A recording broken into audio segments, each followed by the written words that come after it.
Alors, on est dimanche, donc on est le 19 Adar. Nous sommes arrivés d'Af tête de Shabbat. Nous sommes à la première ligne, Ahirim Omrim. Hier, on a parlé de cette fameuse Escoupa, c'est-à-dire la petite marche qu'il y a devant la porte d'entrée d'une maison.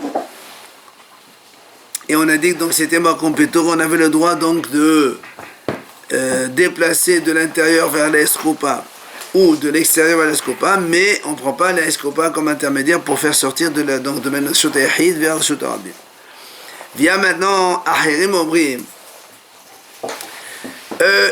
Ahirim, il pense autrement. Il dit Escoupa Meshameshet Shete Rishuyot.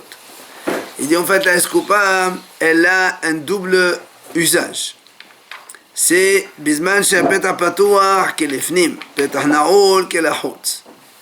Si la porte de la maison elle est ouverte, la petite marche qui est devant, elle est considérée comme le Fnim de Shotayahid. Maintenant, si la porte elle est fermée, alors la marche elle fait partie de l'extérieur, elle est considérée comme Shotarabim. Via l'agma dit Ve'af al gav delit lehi. Et là, rappelez-vous donc l'histoire du Mavoy, quand on a une impasse dans plusieurs résidences communes, et elles ont une impasse pour aller au Hashot Arabim, on dit que l'impasse, pour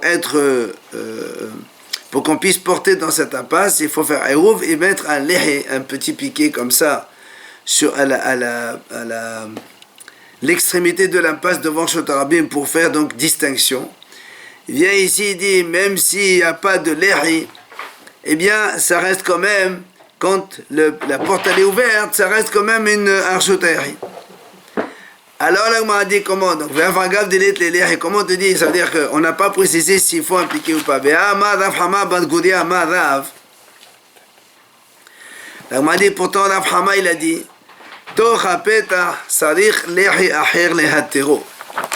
c'est-à-dire, quand on a une sorte de mavoy, c'est-à-dire d'une impasse, et on a une épaisseur par exemple de porte, et on a mis un lih à l'intérieur de l'impasse. Il dit c'est pas suffisant, il faut un autre lih qui est à la superficie, c'est-à-dire à la limite du Shotarabim. C'est ça qui est obligatoire pour qu'on fasse la distinction entre le Mavoy et Shotarabim et qu'on puisse porter dans le Mavoy dans cette impasse. Alors, donc comment nous on n'a pas précisé? M'a dit non, tu peux me répondre. Parce que quand est-ce qu'ils font un lehi? Quand il y a un lehi, donc un piqué, c'est quand il y a une épaisseur de porte assez importante. Maintenant, si tu me dis qu'ici, elle fait moins que 40 sur 40 cm, alors il dit, malgré tout, il a dit Rav Hama Bad Goudia au nom de Rav.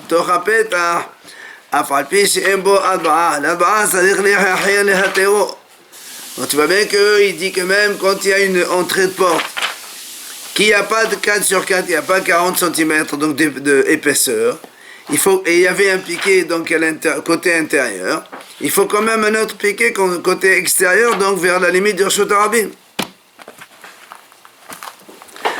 C'est pour ça que Amar Rav Yehuda, il vient Rav Yehuda, il donne une réponse au nom de Rav Yehuda. Ici on parle B'Escoupat Mavoy, Askenan. Hesio Mekore B'Hesio She'no Mekore, B'Keruyo Klapi Pnim. Il dit en fait ici on parle d'Escoupat Mavoy, c'est-à-dire que on a dit c'est une marche d'un Mavoy, c'est-à-dire que on n'est pas dans une entrée de maison, on est dans une entrée donc entre Mavoy et Hashot Arabim. Et ça veut dire la moitié, parce que dans le Mavoy, pour l'autoriser, on a dit il y a soit un piquet, soit on met une poutre. Alors c'est pour ça qu'il nous dit ici qu'on parle ici que la moitié, par exemple on a ici une épaisseur de lehi, ça c'est l'extérieur, et ça c'est l'intérieur du Mavoy. Il nous dit de Hesio Mekode, c'est-à-dire la moitié du lehi, elle est Mekoré, il y a une poutre, et la moitié, elle n'est pas, il n'y a pas de poutre. Si on imagine que l'épaisseur de l'entrée de la porte, elle fait maintenant 40 cm. On a une poutre sur épaisseur de 20 cm, la moitié seulement. Et là où il y a la poutre, c'est côté intérieur. Ça veut dire, si on peut imaginer, donc la poutre ici, et encore, maintenant elle fait 20 cm d'épaisseur, elle est sur le mavoy, et 20 cm encore, vide, et après on a la rue. Donc on a une impasse. La poutre qui fait donc statut d'office de poutre, mais elle est posée côté interne, et on a encore 20 cm de vide, et après on a l'extérieur, l'Arshot Arabim.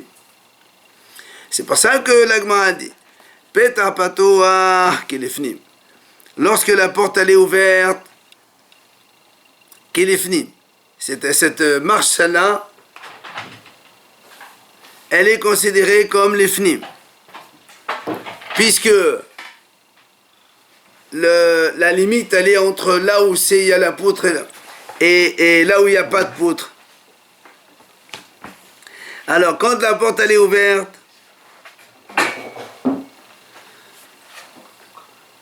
alors, encore une fois, la porte elle est ouverte, donc le mavoy il est Arshot Yahid. Et puisque la porte est située là où il y a la poutre, donc là où il y a la poutre, ça c'est considéré comme donc intérieur. Mais si tu as la poutre ici et que la porte elle est fermée, donc même s'il y a ici une poutre à l'extérieur, elle est considérée comme hout, comme extérieur, comme le Arshot Arabim. Pourquoi? Parce qu'il n'y a pas... Nous, on a un principe, on en a parlé. Pourquoi une poutre, c'est valable? Pourquoi quand on met un piquet, donc le piquet, on le voit, c'est un signe distinctif par rapport à l'extérieur. Mais quand tu mets une poutre, c'est quoi la distinction? Ils disent, Hachamim, la poutre, en fait, elle sert, ce qu'on appelle, on dit dans les termes de la Gemara, Yored Vesotem, c'est-à-dire, voilà, même si la poutre elle est plate comme ça, sur la bordure, on considère que ça descend, donc comme si que ça fermait complètement. Mais pour que la poutre elle puisse avoir office de fermeture totale, il faut qu'elle ait une épaisseur minimale de 40 cm. D'accord? C'est pour ça qu'on dit il peut y aurait des sauter. Mais comme ici, la poutre elle fait que 20 cm seulement, elle ne peut pas donc avoir ce statut de fermeture imaginaire. Donc c'est pour ça que quand la porte elle est fermée, d'accord, là c'est la poutre, là c'est l'extérieur, et la porte elle est fermée. Même côté poutre, c'est considéré comme Arshot Arabim. Parce qu'il n'y a que 20 cm. Alors que s'il y avait 40 cm, même côté poutre, on aurait dit que la base c'est fermé, c'est comme Arshot Yahid. C'est pour ça que l'Agma a dit, voilà ici, donc ce cas-là, on parle ce cas où il y a une demi-poutre seulement, et donc, quand la porte elle est ouverte, là où il y a le toit, puisque la porte elle est ouverte, ça continue la maison, et quand elle est fermée, alors ça coupe par rapport à la maison, et donc c'est extérieur, c'est Arshot Arabim. Rav Ashi Amar, il vient Rav Ashi et dit non, pourquoi tu vas compliquer? Léola Beskoubat Baet Askena. Donc m'a dit non, on n'est pas ici dans un mavoy, dans une impasse avec l'histoire de poutre, pas du tout. Il y a des Eskoubat Baet, on est dans une maison. Et il dit Rav Ashi, Vicheron Shekara Beshekero Korot, She'en Bazar Ba, Ve'en Bazar Ba, Ve'en Benzola, Zo Shlosha. Il dit comme ça, en fait, donc il s'agit d'une maison. Et donc sur la maison, il y a une sorte de préau en haut comme ça. Et au lieu de mettre une poutre qui fait 40 cm, il a mis une, par exemple, de 20 et l'autre de 20. Et en plus, elles sont distantes toutes les deux. Il n'y a pas 3 tfahim entre les deux. Alors, donc ça veut dire si on met une poutre de 20, après 20 cm de vide, après une autre poutre de 20. Ok? Alors il dit c'est comme ça, on dit. Et la porte, elle est au milieu entre les deux poutres. Donc une poutre ici, une poutre là, et la porte elle est au milieu. Et donc il dit, Petar Patoar Kilifnim, si la porte elle est ouverte, d'accord? Donc cette poutre là, elle est considérée comme intérieure, et l'autre aussi, puisque à moins de 3 tfahim, on considère que c'est collé. Et quand ta porte elle est fermée, tu ne peux pas les coller entre les deux, donc du coup c'est extérieur. Petah na'ul kelahut. Voilà comment on explique donc cette escoupa avec possibilité de jeter reshuyot. Après on a dit dans la Gemara, ve'ima et escoupa gva asara verhava arba'a harizo reshut le'atzma. On a dit ici, nous on a parlé escoupa, c'est cette marche qu'il y a devant la maison. On a dit c'est ma compléto, mais la Gemara a dit si maintenant elle est haute de 1 mètre et large de 40 sur 40, automatiquement ça devient un domaine individuel, donc privé, ça devient un Sotah Yahid.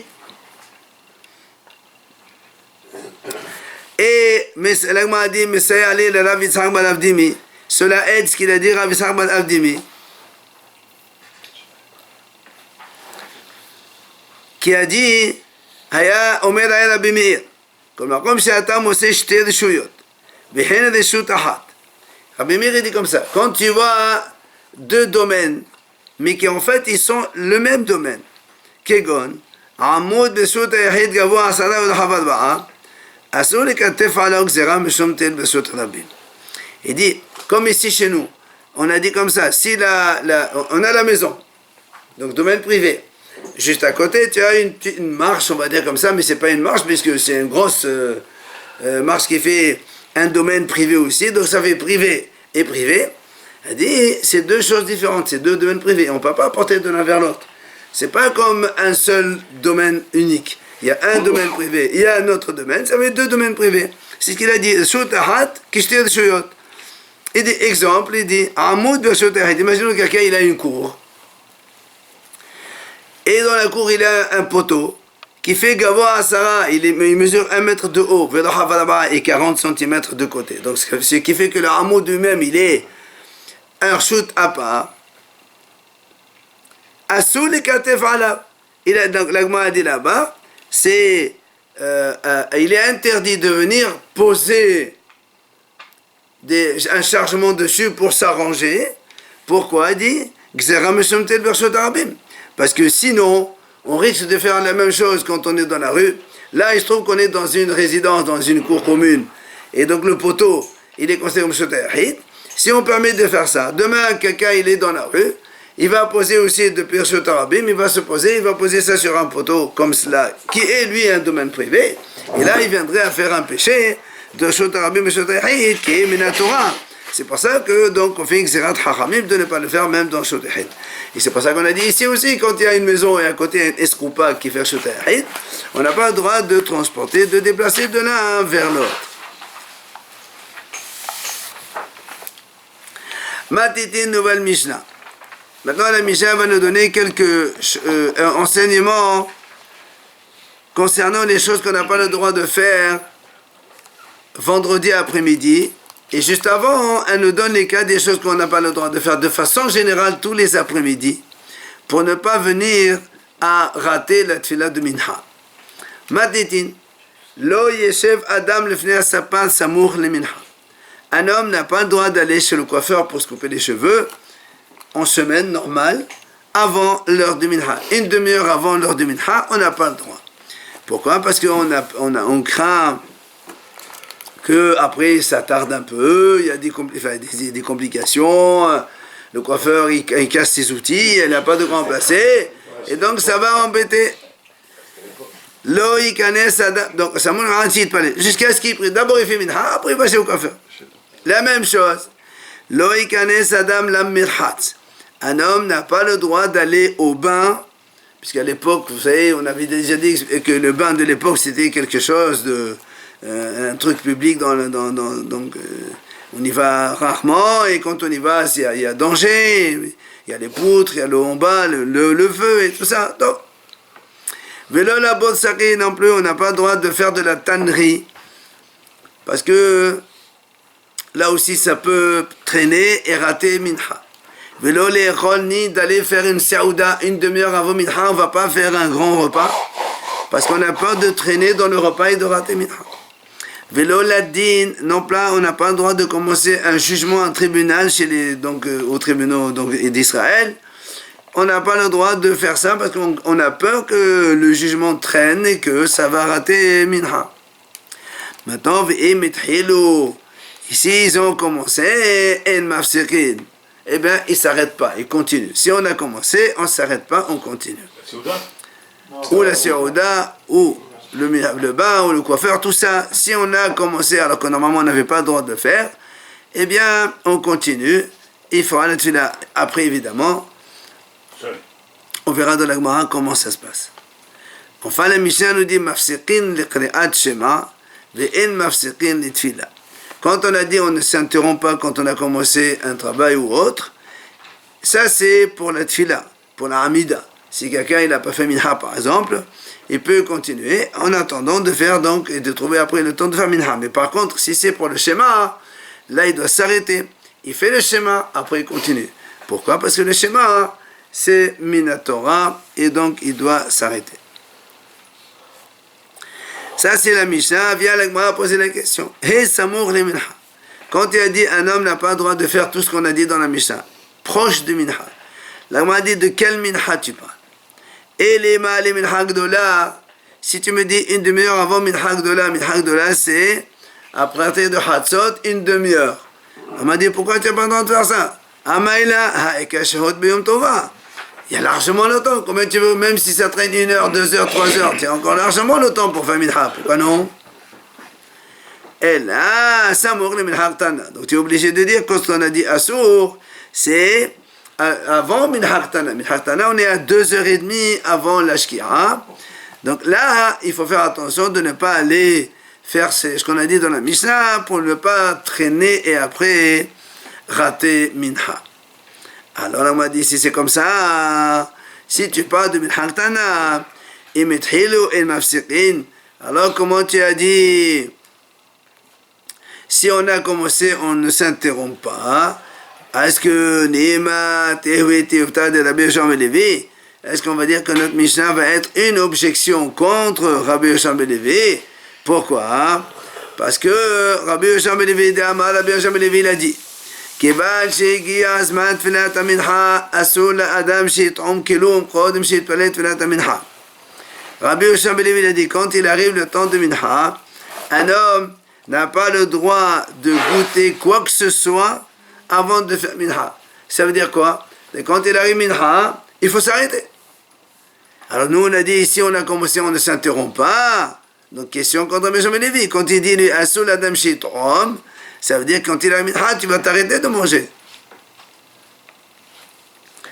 Alors vient la Gemara dit non là. En vérité, c'est pas la réponse, c'est pas comme on a dit tout à l'heure, minha ktana. Le'olam samour le minha gedola. On est proche de minha gedola. Donc dans la demi-heure de minha gedola, donc on n'a pas le droit de commencer ce qu'on a dit. Alors ici tu me poses la question, comment ça se fait minha gedola, tu es encore 6 heures devant toi, à 5h, 5h30. Qu'est-ce que tu m'interdis des choses? Combien ça va traîner? Alors la Gemara dit, oui, pourquoi? Il dit, on parle ici de la coupe de cheveux d'un monsieur qui s'appelait Ben el-Asha. Ben el-Asha, on raconte là-bas, c'est un des gendres de Rabbi qui a appris comment on coiffe un Kohen Gadol. Rappelez-vous, on a dit que le Kohen Gadol, il devait se couper les cheveux chaque jour, ou une fois par semaine, je ne me rappelle plus.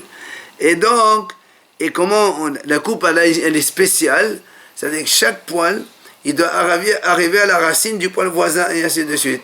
Donc c'est un art. Il faut prendre beaucoup de temps pour faire ça. C'est pour ça que là, on dit que quand on commence une coupe de cette façon, il ne faut pas la commencer une demi-heure avant minha gdola. Alors comment la Gemara dit, et pour le bain, pourquoi tu as besoin de tout ça 4-5 heures pour aller au bain? Il lui dit, oui, c'est-à-dire, quand on parle de bain, il n'y a pas que le bain. Il y a tout ce qui est le bain. C'est se laver les cheveux, après rincer, après aller faire sauna. À l'époque, c'était très courant. Donc, ça prend beaucoup de temps. C'est pour ça, là aussi, on ne le fait pas avant, une demi-heure avant minha gdola. Et la borsari, quand on a dit la borsari, la tannerie, Là aussi, pourquoi tu dis il faut 5 heures pour tanner du cuir? Il dit oui, on parle là-bas de Bosagé Gdoula.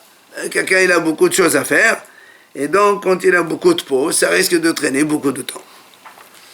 Et pour le repas, combien tu vas manger? 4-5 heures tu vas manger? Il dit oui, mais Bosagé Gdoula, on parle d'un grand repas, par exemple Saudat Hatan, un truc comme ça. Des fois ça dure longtemps. Alors là aussi, on n'a pas le droit de le faire une demi-heure avant Mincha Gdoula. Et pour les jugements, il dit quand on est au début d'un jugement, le temps d'écouter l'argument de celui-là, après écouter l'argument de l'autre, après les derniers discutent, ça prend du temps, c'est pour ça on ne fait pas ça une demi-heure avant Mincha Gdoula. Alors il vient Rabha, il donne une autre réponse. Il dit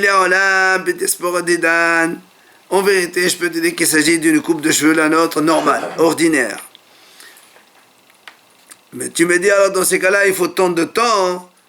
Les rathala maïla lo yeshev gzera shemi shaven azoug. Il dit non, parce qu'en fait là-bas on a peur que les ciseaux avec lesquels il le coupe, ils se cassent. Et si les ciseaux se cassent, le temps de les réparer, le temps de trouver d'autres, tout ça peut prendre beaucoup de temps. Et alors pour le bain, comment tu réponds? Il dit c'est uniquement pour faire le sauna pour transpirer bien. Alors pourquoi, combien tu vas prendre 5 heures pour aller transpirer? Et pourquoi non? Alors on n'a pas le droit de le faire. Il dit on a peur que la personne elle se trouve mal là-bas dans le bain comme il fait très chaud.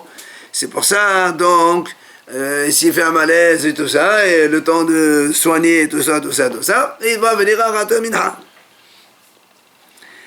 ולא לבוסקי, לעיוני בעלמא, לחתלה המעלה, דמה חזיב סידה בזבני ומטריד. Il dit la même chose pour la tannerie. Il dit pourquoi, même une tannerie normale, pourquoi tu as besoin de tant de temps? Parce que des fois, il voit que par exemple la peau elle est mal faite, ben, il va encore essayer de réparer pour se reprendre, etc. Donc ça va prendre du temps. Donc là aussi c'est non. Vélo les rôles, alors il peut ne pas manger. Il dit même sur Tana. Même un repas normal. Alors pourquoi un repas normal? Tu vas manger pendant 5 heures, toi? Il dit non, tu sais pourquoi on a dit on n'a pas le droit de manger même avant Mincha Gdoula? On a peur qu'après le monsieur il traîne jusqu'à ce que il va rater Hasbi Shalom Mincha. Enfin, Vélo Ladin. Et pourquoi donc tu ne vas pas juger? Bigman Ladin, même à la fin du jugement. Pourquoi alors, enfin, du jugement, qu'est-ce qu'il y a? Il faut un quart d'heure, tu dis ce qu'il faut dire, et puis c'est terminé. Il dit non. Les khatala, tu sais pourquoi on n'a pas le droit de le faire a priori? On a peur que l'autre, quand il reçoit les décisions, il ramène un autre argument pour contrer, et ainsi de suite, et ça va traîner. Donc c'est pour ça qu'on a dit, donc, Le'olam, Mincha Gdoula, et ça marche dans tous les cas.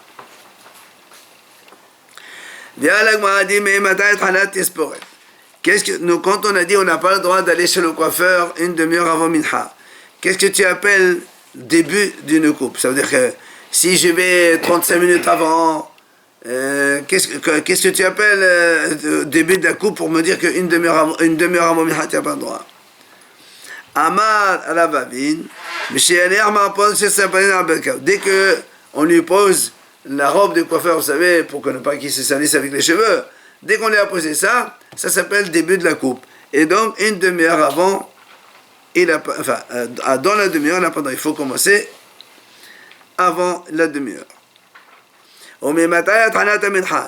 À partir de quand on appelle qu'il a donc commencé le bain, puisqu'on a dit là aussi une demi-heure avant. Il est dit dès qu'il enlève sa grande non, le marpato, c'est ce que le turban qu'il a sur la tête. La première chose qu'on enlève, c'est la chose qu'il y a sur la tête. Après, on enlève la tunique. Donc, à partir de quand on appelle début de la tannerie, dès que le tanneur, il met le tablier donc, entre ses épaules, il retrousse ses manches pour commencer à travailler. Et à partir de quand tu appelles le début de la Seouda, Rav Ahmad Mishi Toliadav, dès qu'il a fini Tilat Adam, c'est-à-dire dès qu'il a commencé le repas, Rabbi Hanina Ahmad Mishi Atir Hagura, Rabbi Hanina, lui, dit, dès qu'il a détaché la ceinture, et la Gemara a dit, il n'y a pas de mahlok entre les deux, ils parlent tous les deux de la même chose. Hanan vehalihu. Ça, c'est pour nous, les habitants de Babel. C'est-à-dire que les habitants de Babel, eux, pardon, comme ils s'attachaient la ceinture très fort, ils commençaient par ça avant d'être la Tadaïm. C'est ça qui s'appelle début de manger. Et le pardon, Ben Israël, qui habitent en Israël, eux, ils n'avaient pas des ceintures très serrées, donc ils n'avaient pas l'habitude de détacher la ceinture avant le repas. Donc pour eux, c'était Netilat Tadaïm qui signifiait le début du repas. Amal Abaye, il a dit Abaye, Hane Havrin Bablae, nos amis de Babel, puisqu'on a dit que eux, leur début de repas, c'est détacher la ceinture. Les mains de Amat, Tfilat Arvit et des choses. Celui qui dit que Tfilat Arvit, elle est facultative. Qui va des salas, les hémienés, la matahanene. Puisque si maintenant le soir il rentre chez lui, et il détache la ceinture pour aller manger, alors on va pas lui dire, non, remets ta ceinture, va faire Arvit, après tu manges. Et il a détaché la ceinture, c'est le début de repas, alors il fait d'abord le repas, après il fait Arvit, c'est pas un problème. Ah, pour Arvit, c'est pas grave. Celui qui a dit Arvit les shoot. C'est pour ça qu'il dit. Selon l'Aram qui a dit qu'Arvit c'est facultatif, alors il peut continuer son repas, et quand il finit, il fait. Maximum il fait pas, ben c'est pas grave. Ah oui. Mais celui qui a dit Arvit c'est obligatoire, alors là on lui dit, monsieur tu arrêtes de suite, même si tu as enlevé la ceinture, remets ta ceinture, va faire Arvit, et après tu vas manger. Si tu as commencé le repas. Même. Alors là, justement, on m'a dit, pourtant voilà dans Minha. C'est tout le monde d'accord que Minha c'est obligatoire. Et dans la Mishnah, qu'est-ce qu'on a dit? S'il a commencé, il continue, il n'arrête pas. Et comment toi tu me dis non, si c'est obligatoire, il faut qu'il interrompe son repas. Et après, il va donc faire, il interrompt le repas pour faire Minha ou Arvit Chova. Donc tu vois bien que c'est ça, enlever la ceinture, ça s'appelle début de repas. Alors la Gemara a dit, c'est pas pareil. Hatam la shriha shechrut. La Gemara a dit, dans Minha, c'est pas habituel que les gens ils se saoulent. Donc c'est pour ça qu'on lui dit, dans Minha, s'il a enlevé la ceinture, tu n'as pas besoin de t'interrompre. Finis ton repas, après tu fais Minha, parce qu'il ne va pas se saouler. Mais dans le repas du soir, en général, les gens ils se saoulent, ils boivent. Alors quand il va boire, il va rater un vite. Alors on dit, monsieur, tu arrêtes, tu vas vite d'abord. Et ami ou encore. Donc m'a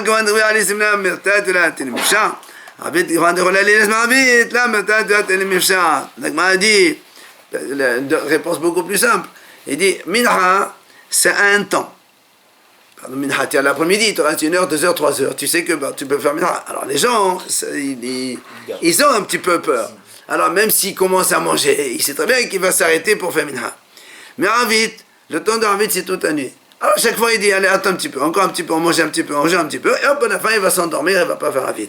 Pour ça, on lui dit, Arvit, tu t'arrêtes, tu fais Arvit. Mais Arvit, c'est facultatif, quand même. Aujourd'hui, c'est obligatoire. Il vient Rav Shishat, il objecte, il dit, je ne comprends pas. Aussi bien, quand tu m'as dit comme ça, le fait de détacher la ceinture, ça s'appelle début de repas, il dit, je ne comprends pas. Quel est le problème? Il a détaché la ceinture. Ben, il n'a qu'à l'attacher. C'est quoi? C'est tellement fait débordant pour toi pour que tu me dises non. Il a détaché la ceinture. Ça y est, va manger, c'est bon. Ah, qu'est-ce qu'il y a? Remets la ceinture et va prier. La Gemara dit, quel est ton problème? Et même s'il a détaché la ceinture, ben, il n'a qu'à faire la prière comme ça. Et après, il mange. Même si tu dis, il va pas rattacher la ceinture. Reste comme ça. Il va faire vite. Quel est le problème? Alors la Gemara dit non. C'est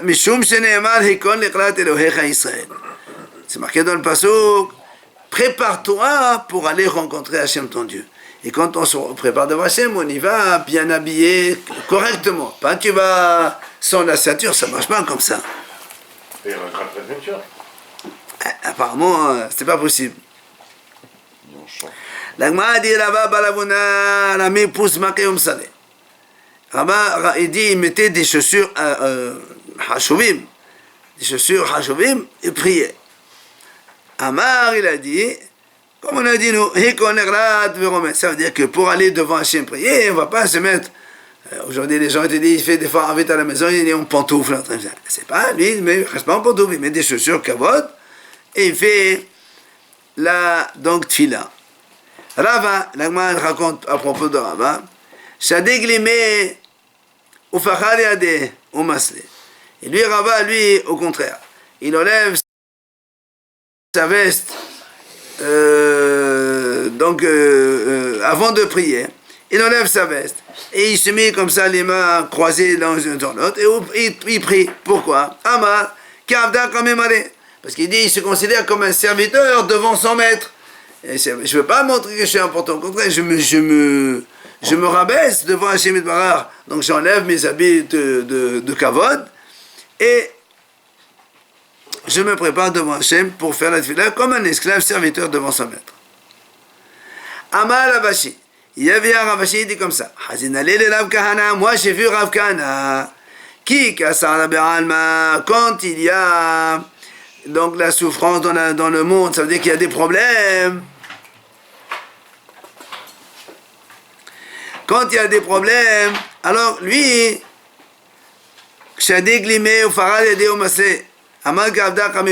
donc effectivement, il faisait comme ça. Il enlevait ses beaux costumes, et il se mettait comme ça, les bras croisés, il priait devant Hachem, il dit, non, là, comme il y a des problèmes dans le monde, alors je suis comme un serviteur devant mon maître. Par contre, qui cache la main, mais quand il y a la paix dans le monde, la vie se met cassée, on met à masser. Au contraire, il se met des beaux habits, et donc il se met à terre, il met son chapeau et tout ça, et il fait la prière comme il faut. Amar, il dit, Israël, donc il faut se préparer, donc bien comme il faut pour prier devant Hachem. Rava, Hazir et Rav Hamnuna, la Gemara raconte que Rava, il a vu que Rav Hamnuna, il priait et il se rallongeait beaucoup dans sa prière, dans sa amida. Amar, Manihin Hayya Olam, il dit comment? Et il s'occupe de Hayya Olam, c'est pour que quand on prie, c'est Hayya Sha'a, c'est pour maintenant on demande à Hachem des choses. Au lieu d'aller étudier la Torah, tu rallonges ta prière, abrège ta prière, il va étudier la Torah. Selon lui, c'est comme ça. Comment ça se fait que l'autre, il fait comme ça? Ah, là, on dit, mais ça va, Rav Hamnuna, pourquoi il priait longtemps? Ça, il pensait, Zman Tfila Lehud, Zman Torah Lehud. Il dit, c'est pas la même chose. Il dit, le temps de Torah, de l'étude, c'est un temps. Et le temps de la prière, c'est un temps, c'est deux choses différentes. Donc quelqu'un, quand il fait la prière, il fait la Hamida, il fait comme il faut. Même s'il rallonge, c'est pas grave. Enfin, dernière idée de la Gemara, Rabbi Yirmiyah, Rabbi Yirmiyah, il était devant Rabbi Zera. Vavo Askri Bishmata. Ils étaient en train d'étudier tranquille tous les deux. Nagal et Salouye.